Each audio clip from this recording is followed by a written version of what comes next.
한반도 유일의 주권국가는 대한민국밖에 없습니다. 유일이라는 말이 붙기도 했지만 다른 누구도 이 명칭을 쓸 수 없다. 그런 것이죠. 그러면은 북위 38도선 이북 지역은 무엇인가? 그것은 지금으로 본다면은 김정은 집단이 무단 점령을 하고 있는 우리로서는 미수복지구다. 그런 것입니다.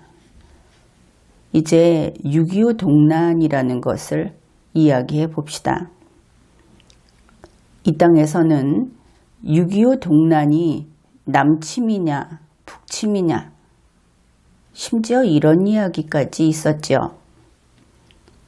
용서할 수 없는 그런 시비였고 또 그런 말이 나오게 둬서는 안 되는 것이었다. 이렇게 보겠습니다. 6.25 동란은 무엇인가? 그것은 분명히 조선인 혈통을 받은 자가 그럼에도 불구하고 소련의 아들로서 그가 바로 김일성인 것이죠.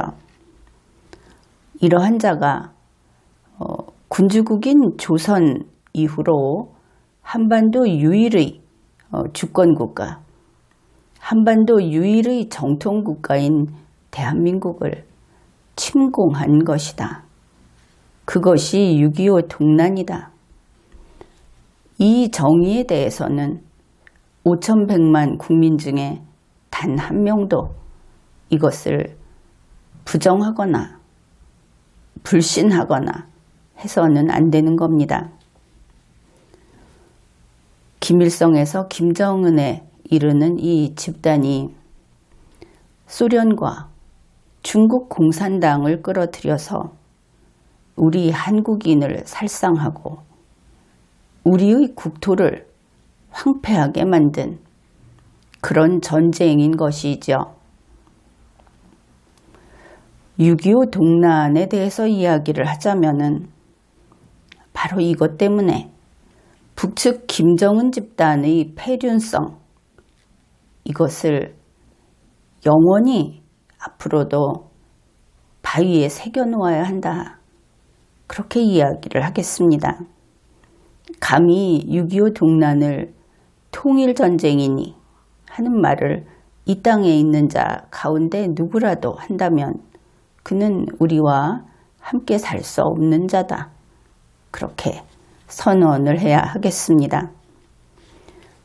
북측 김정은 집단의 폐륜성, 이것은 바로 민족을 배반하고 또 민족의 말살을 자행했던 그 분명한 기록으로 남아있는 것이죠. 따라서 우리 대한의 핏줄이라고 한다면 그 누구도 6.25 동란을 잊을 수는 없는 겁니다. 6.25 노래에도 있죠. 아 잊으랴 어찌 우리 이날을 조국을 원수들이 짓밟아 오던 날을. 그래서 우리는 6.25 동란을 결코 잊을 수 없습니다. 직접 경험하지 않은 우리 세대도 이것은 동일하죠. 그러나 문재인 씨 또 친문 군중들은 6.25 동란을 잊었다. 그것을 알 수 있습니다. 문재인 씨가 6.25 70주년 기념식을 김정은이와 합동으로 개최하려고 무진 애를 쓰고 있다. 그런 점에서 이것은 확인이 되는 겁니다. 문재인 씨의 이와 같은 행태는 핏줄을 배반한 행동이다. 그렇게 평가를 하겠습니다. 그러면 어째서 핏줄을 배반하는 이런 행동을 그들은 할 수 있는 것인가? 어째서 계속 이런 것을 해온 것인가? 여기에서 우리는 문재인 씨 등이 우리와 핏줄이 다르다. 이것을 알 수 있습니다. 핏줄이 다르면 당연히 제3자, 우리 민족이나 우리 국민이 아닌 제3자이거나 아니면 원수의 핏줄이거나 이 둘 가운데 하나이겠죠. 그런데 이런 자를, 그의 집단을 최근에 71%나 지지를 한다느니, 그러니 제정신 아니다 소리가 나오는 겁니다. 문재인 씨가 우리와 핏줄이 다르다. 그의 행태를 보니 그렇다. 이렇게 이야기를 했는데, 그러고 보면 바로 그렇기 때문에 문재인 씨는 노벨상이라는 개인적 욕망을 채우기 위해서는 김정은이 시진핑과도 6.25 기념식을 함께 할 수 있는 것이다. 이제 이렇게 이해를 할 수 있는 것이죠. 그런데 조국인 대한민국을 배반하고 그것은 그렇다 치더라도 심지어 좌파 이념까지 버리고 이렇게 개인적 욕망을 채우겠다. 그러는 문재인 씨, 그에 대해서 인간이 시원찮다 하는 평가가 나오는 것은 그럴만하다 이렇게 봅니다. 문재인 씨는 6.25 70주년 기념식을 남북이 공동 개최하자 하는 이 꿈을 아직도 안 버린 것 같습니다.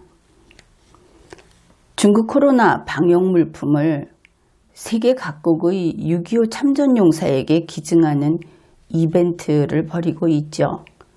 그리고 나 이거 하고 있다 하고 광고를 하고 있습니다. 이렇게 문재인 씨가 6.25 70주년을 챙기니까 동맹국인 미국도 같이 이것을 챙기기 시작했습니다. 이 이야기 꺼낸 것이 이미 벌써 한참 됐죠. 문재인 씨가 이런 이야기를 한 것이. 2020년 1월 1일 주한 미국 대사 해리스 씨가 새해 결심 그러면서 10가지를 나열을 했습니다. 거기에 보면 한국전쟁 발발 70주년 기리기, 거제도와 기적의 배가 도착했던 장소 방문하기, 굳건한 한미동맹 계속 이어가기, DMZ 평화의 길 걷기. 이렇게 10가지 중 4가지가 6.25와 관련이 돼 있다 하는 것을 알 수 있습니다. 그런데 여기에서 한국전쟁이라는 것은 영어 표현을 그대로 번역을 한 것이죠. 그것이 세계의 다른 나라 사람들은 그렇게 말을 할 수도 있지만 우리 대한민국 국민은 대한민국의 정통성을 기준으로 한 명칭인 6.25 동란, 이 정도는 써줘야 한다. 그렇게 생각을 합니다. 그리고 보니 폼페이오 미국 국무장관의 아버지, 해리스 주한 미국 대사의 아버지, 그들 모두 6.25 동란 참전 용사였다고 하죠. 현재 유엔군 사령부는 6.25 동란을 잊혀진 전쟁에서 기억되는 전쟁으로 바꾸기 위한 활동을 하고 있습니다. 이거 보면 유엔사에서 왜 6.25 동란을 잊혀진 전쟁, 지금 그렇게 됐다, 이거 이래서 안 된다, 바꾸자, 왜 그러는 것일까? 아마도 문재인 정권이 이렇게 만든 것을 유엔사도 알고 있다. 유엔사가 그렇게 됐다는 것을 인식하고 있다. 그런 뜻이 되겠죠. 유엔사는 2020년 5월 1일부터 한국전쟁 70주년 자료를 공모하고 있습니다. 그러니까 전 세계에 있는 한국전쟁 참전용사 이야기 그리고 사진을 찾고 있다 하는 것이죠. 이것을 통해서 한국전쟁을 잊혀진 전쟁에서 기억되는 전쟁으로 바꿀 수 있도록 도와달라, 이러한 공지를 했습니다. 그뿐 아니라 유엔사는 2020년 1월 말부터 SNS를 통해서 한국전 당시의 사진과 이야기를 공개하고 있습니다. 그래서 현재까지 300여 건이나 이렇게 올렸다고 하죠. 그런데 이 게시물은 다른 게시물과 구별되는 특징이 있습니다. 바로 그 주제어 거기에 기억되는 전쟁, The Remembered War라는 것이 달려 있습니다. 매번 그렇게 들어가 있는 것이죠. 6.25 동란은 잊어서는 안 되는 것이고 기억되는 전쟁, 적어도 지금 이것을 확고히 해야 하겠다, 그것을 알 수 있습니다. 유엔사가 소개한 내용 중에 이런 것이 있습니다. 1951년 4월 25일 가평전투를 소개하고 있습니다. 당시 연합군은 미국, 캐나다, 영국, 호주, 뉴질랜드, 한국, 이러한 나라의 군인들로 이루어져 있었고, 그 연합군들이 적진에 고립된 캐나다군을 구출하기 위한 작전을 펼쳤다, 이제 그렇게 소개를 합니다. 그래서 사진에는 도열에 있는 캐나다 장병도 있고, 또 사파에는 고립된 캐나다군에게 군용기로 물자를 공중 투하하는 장면도 있고, 그러면서 유엔사에서는 이 가평전투 그리고 임진강 전투가 중공군의 춘계 공세를 막는 데 결정적으로 기여했다, 그렇게 밝혔습니다. 이제 이와 관련된 내용들은 미국의 소리 뉴스 VOA에서 확인을 할 수 있습니다. 또한 트위터 유엔사에서도 확인을 할 수 있습니다. 그런데 김정은 측의 대외 선전 매체는 2020년 5월 8일 이런 내용을 내보냈습니다. 유엔군 사령부하고 남조선 당국이 이와 같이 기억되는 전쟁으로 만들기 위해서 노력을 해봤자 그들은 문재인 씨도 같이 하고 있다, 이렇게 말을 하는 것이죠. 그래봤자 패자의 멍에는 절대로 벗지 못한다, 이랬습니다. 자기들이 이겼다, 우리가 패했다, 이러는 것이죠. 그렇다면 김정은이 측에서 전쟁을 했고 그들이 승전자라고 주장을 하고 있구나, 이게 무슨 뜻인가? 그렇다면 김정은이 측은 우리의 원수요, 주적이다, 이것이 명백하다, 자신들의 말로 확인이 된 것이죠. 이러고 보니 2020년 현재 세계는 대한민국을 도왔던 유엔 참전국, 이것이 한 팀이고 그 반대팀이 김정은이, 그리고 중공, 또 소련이 거기 들어갈지, 이렇게 나뉘어 있다, 그것을 알 수 있죠. 이 소련을 이어받은 것이 러시아인데 러시아가 이쪽에 들어갈 것인가 하는 입장을 분명히 해야 할 겁니다. 그런데 김정은이가 러시아와 중국 시진핑에게 작업을 개시했다 하는 것을 알 수 있죠.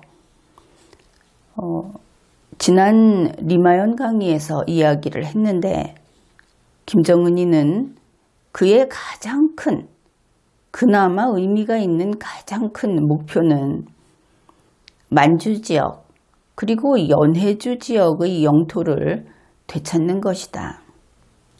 그렇습니다. 첫째는 우리 대한민국을 적화통일하고 그리고 북쪽으로는 만주 지역의 영토, 연해주 지역의 영토, 우리 옛 조상이 차지하고 있던 그 영토를 수복하는 것이다.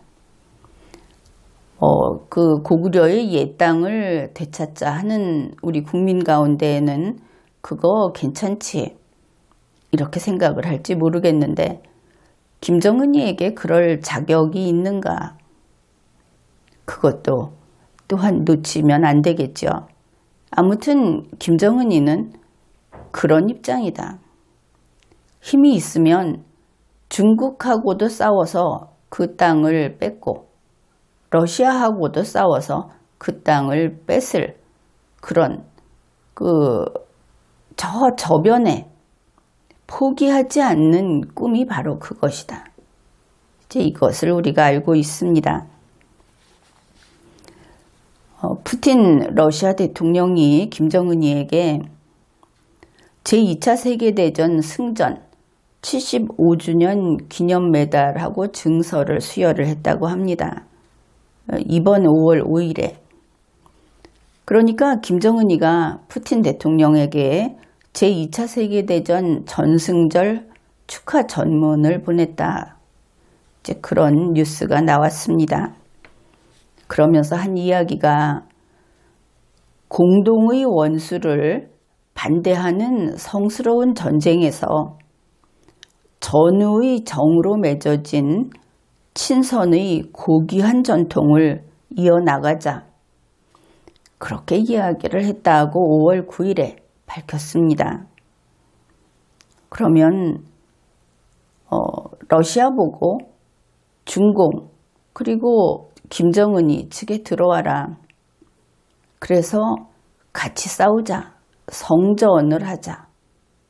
이런 것을 알 수 있죠. 전통을 이어나간다 하는 것은 또 앞으로 있을 전쟁에서 전우가 되자. 이런 뜻이니까. 그 다음에 그 하루 전인 5월 8일에 김정은이는 시진핑에게 또 구두 친서를 보냈다고 합니다. 근데 구두 친서가 뭡니까 이거?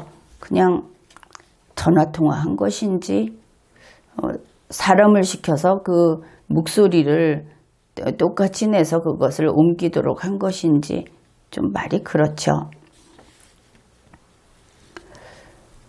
그런데 우리가 기억하기로 이 북핵 문제가 다시 두드러지면서 이 한반도 위기가 극에 달했던 예전의 일, 즉 그것을 잊으면 안 됩니다. 그것이 계속되어 오다가 이 긴장이 점점 고조돼서 계속되어 오다가 2019년 12월 28일부터 31일까지 김정은이가 노동당 중앙위 전원회의에서 이런 이야기를 했다고 하죠. 그 긴장 상태는 사실 바뀐 게 아닙니다. 문재인 씨가 무슨 평화가 왔다 이렇게 하고 또 언론사에서 이것을 제대로 안 보고 있고 그러니까 보여줘야 보는 우리 국민들이니까 괜찮아진 줄 알았죠. 그런데 북측이 뭐가 바뀌었습니까? 바뀐 게 없고 오히려 더 이 신무기 개발하고 결국은 긴장은 더 고조되고 있었다. 다만 못 보았을 뿐이다. 이렇게 봐야 할 겁니다. 그런데 이때 김정은이가 한 말이 머지않아 새로운 전략무기를 목격하게 될 것이다. 그게 지난해 말입니다. 그리고 2020년 5월 8일 이제 이런 뉴스가 나왔습니다. 북한과 미국 사이의 비핵화 협상 중단이 장기화되고 있는 가운데 북한이 평안남도 평성 사인리에서 대륙간 탄도미사일 ICBM 여러 기를 새로 제작한 정황이 포착됐다.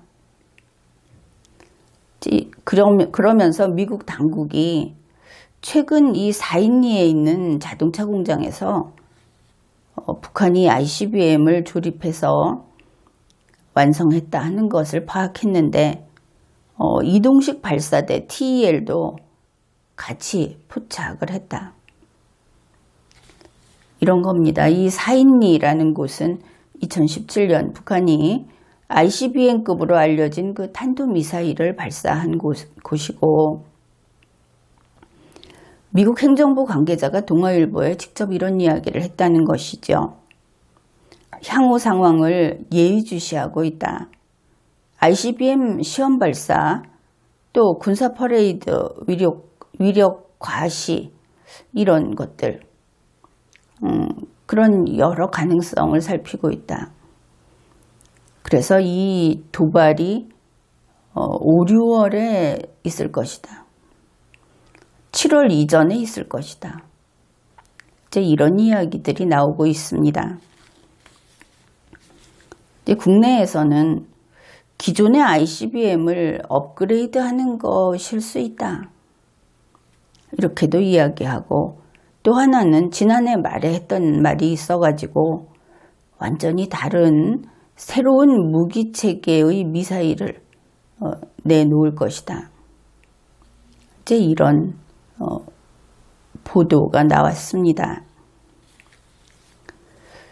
그러면은 결국 1950년 6월 25일에 시작된 6.25 동란, 그걸 코리안 워라고 불러도 상관이 없는데 그것의 데자뷰다, 이런 생각을 하게 되죠. 전선이 형성되고 있다, 이것을 알 수 있는 겁니다. 물론 차이는 있습니다. 6.25 동란 때는 김씨 일가, 북측의 공산당, 그들하고 소련이 한 팀이었고, 나중에 중국 공산당이 후속 참가를 한 그런 형식이었죠. 그런데 2020년 현재는 김정은이의 공산당하고 중국 시진핑, 이것이 한 팀이고, 러시아의 푸틴이 후속 참가를 결정하는, 거기에 따라 이제 들어가든지 말든지 하게 되는 이런 형태다. 바뀌었다 하는 겁니다. 누가 김정은이하고 한 팀인가? 물론 러시아가 이런 선택을 해서 그쪽에 들어가게 되면 다시 빈곤한 공산당으로 추락하겠죠. 그런데 지금 이제 이런 구도를 받고 김정은이가 지금 그렇게 움직이고 있다는 것을 받고 전선이 양팀으로 나뉘어 있다 하는 것을 우리가 살펴보았죠. 이제 중국의 태도, 이것을 또 분석해야 하겠습니다. 2020년 5월 7일 미국의 트럼프 대통령하고 러시아의 푸틴 대통령이 전화통화를 했죠.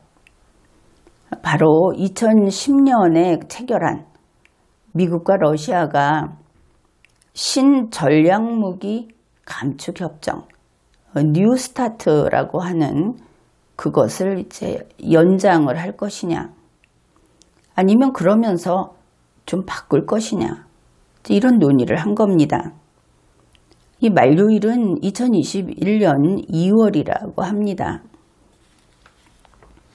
지금 제일 논점이 되고 있는 것은 이것이 세계 초강대국이 결국은 신전략무기를 감축하자, 그런 협정을 맺는 거 아닙니까? 그런데 여기에 중국도 들어와라, 중국도 신전략무기 감축 협정에 들어와라 한 것입니다.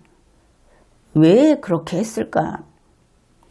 중국이 세계 평화를 위협하는 존재이기 때문에 그런 이야기가 나왔겠죠. 그런데 중국은 자기들이 그렇게 위험한 존재, 사실 중국이 이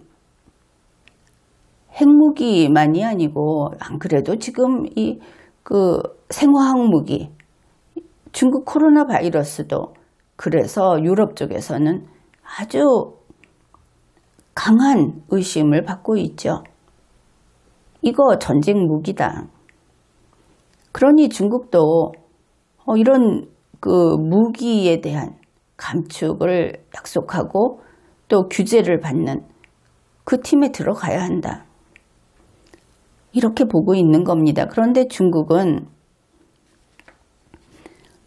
미국, 러시아와 함께 중국까지 이 3자가 핵무기를 통제하자, 그 협정을 맺자, 여기에 반대를 하고 있습니다. 결국 이번에 이러한 중국의 태도는 중국이 세계정복의 야심이 있다. 그거 진짜다. 이렇게 공표를 한 것이 되겠죠. 중국의 환구15, 중국에서 이런 이 매체가 어떤 것을 내보낸다 하면은 그거 언론의 자유 아닌 것은 세계인이 다 알고 있죠. 이 환구15에서 5월 8일 그리고 5월 9일 두 차례에 걸쳐서 핵무기를 더 많이 보유하자, 이런 기사를 냈습니다. 어쨌든 기사라고 해야 하겠죠. 5월 8일에 중국은 핵탄두를 1,000기를 늘려야 한다 이랬습니다. 그러니까 핵 전력에 들어가는 대륙간 탄도미사일, 또 잠수함 발사 탄도미사일 거람이라는 것이 있고, 대륙간 탄도미사일은 동풍 41이라는 것이 있는데, 그래서 이 동풍 41 같은 것을 100기 이상 보유해야 한다고 주장을 했습니다. 핵탄두 1000기뿐만 아니고 어떻든 이렇게 구체적으로 얘기를 했는데, 이 동풍 41이라고 하는 것이 사거리가 14,000km라고 합니다. 그리고 이어서 5월 9일에 이제 좀 더 구체적인 이야기를 하는데, 우리가 여기에서 읽어낼 만한 중요한 정보가 있습니다. 좀 꼼꼼히 살펴보기로 합시다. 중국 환구15의 주장입니다. 거기 나와 있는, 중국은 오늘날 미국의 첫 번째 전략적 경쟁 적수가 됐다. 미국 말고 자기네가 첫째라고 한 것이죠. 그러면서 이런 이야기를 합니다. 과거에 미국과 소련 사이에서 벌어진 쿠바 미사일 위기 같은 위험이 중국과 미국 사이에서 벌어질 수 있다. 이제 미국과 싸우겠다 하는 것을 알 수 있죠. 이것은 첫째, 중국이 러시아를 앞섰다고 밝힌 것이다. 둘째, 중국이 핵전쟁을 준비한다는 것이다. 셋째, 중국이 미국을 꺾고 세계 제1이 되겠다고 하는 것이다. 이제 이런 것을 알 수 있습니다. 다른 거 다 그만두고 여기 이 뉴스에서 우리가 한 가지를 뽑아낸다면, 인류의 불행이 이제 문을 열었다. 인류 앞에 재앙이 닥치고 있다. 그런 것이 되겠죠. 이제 중국 측의 이야기입니다. 만일 대만 해협이나 남중국해 등에서 중국과 미국 사이에 군사적 대치가 벌어져서 양국이 첫 총을 쏘기 시작할 때, 그때 머릿속에 스치는 것은 핵무기에 대한 비교가 아니겠느냐. 쌍방에 불태의 의지를 부여하는 것은 결국 핵 방패뿐이다. 중국에 대한 미국의 오만은 중국에 대한 핵 우세에서 나오는 것이고, 평화는 말을 잘하거나 무릎을 꿇어서 오는 것이 아니다. 그런데 중국 외교부는 이 뉴스를 지지한 것을 알 수 있습니다. 물론 대변인의 말을 통해서. 여기에서 평화는 말을 잘하거나 무릎을 꿇어서 오는 게 아니다 하는 것은 마치 문재인 씨의 꿈을 비웃는 것 같기도 하죠. 어차피 세계 1위를 다투는 중국은 문재인 씨, 문정권 같은 것은 돌아보지도 않겠지만, 그래서 지금도 중국이 그래도 가깝지 않느냐. 지리적으로 중국하고 잘 지내면 되지 않겠느냐. 이런 아주 낭만적인, 막연한 이런 생각을 하는 국민들은 정신을 바짝 차려야 합니다. 중국은 어떤 경우에도 친구가 될 수 없다. 과거에도 적이 없고 앞으로는 인류의 종말을 앞당기게 될지도 모르는 그런 적이다. 이것을 잊지 말아야 하는 것이죠. 중국이 전 세계인과 공존하는 길을 택한다면 우리는 그들과 사상이 다르다 하더라도 거래의 상대방으로, 또 서로 관광을 한다든지 민간에서는 왕래를 할 수 있는 그런 대상으로 대할 수 있습니다. 그런데 이제 핵무기를 집중적으로 개발해서 보유하고 오직 이 무기를 가지고 세계에서 1위가 되겠다. 그러면 그들은 이미 망가진 것이죠.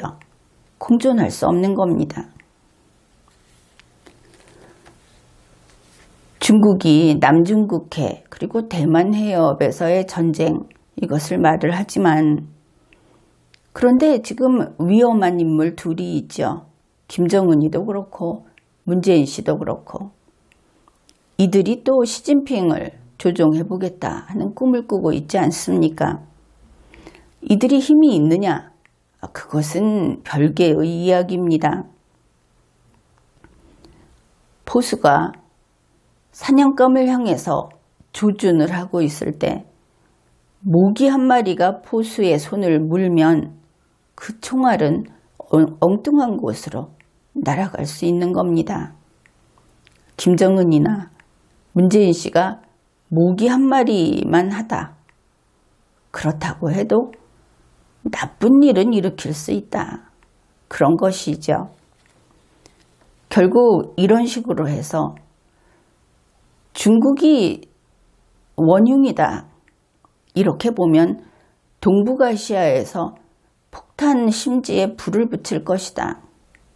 이것을 알 수 있고, 그리고 그것이 남중국해나 대만 해협이 아니라 한반도에 떨어지면, 그러면 한반도 전쟁이 그냥 시작되는 것이다.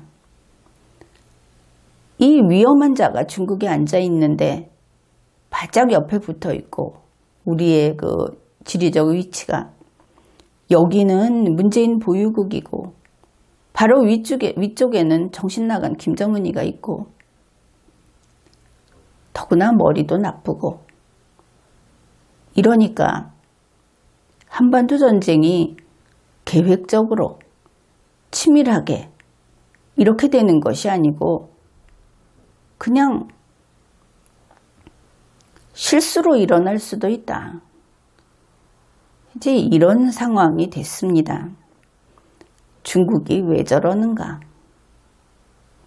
지금도 우리 언론에서는 중국에 대해서 변명을 해주고 있는데 전쟁은 장난이 아니죠.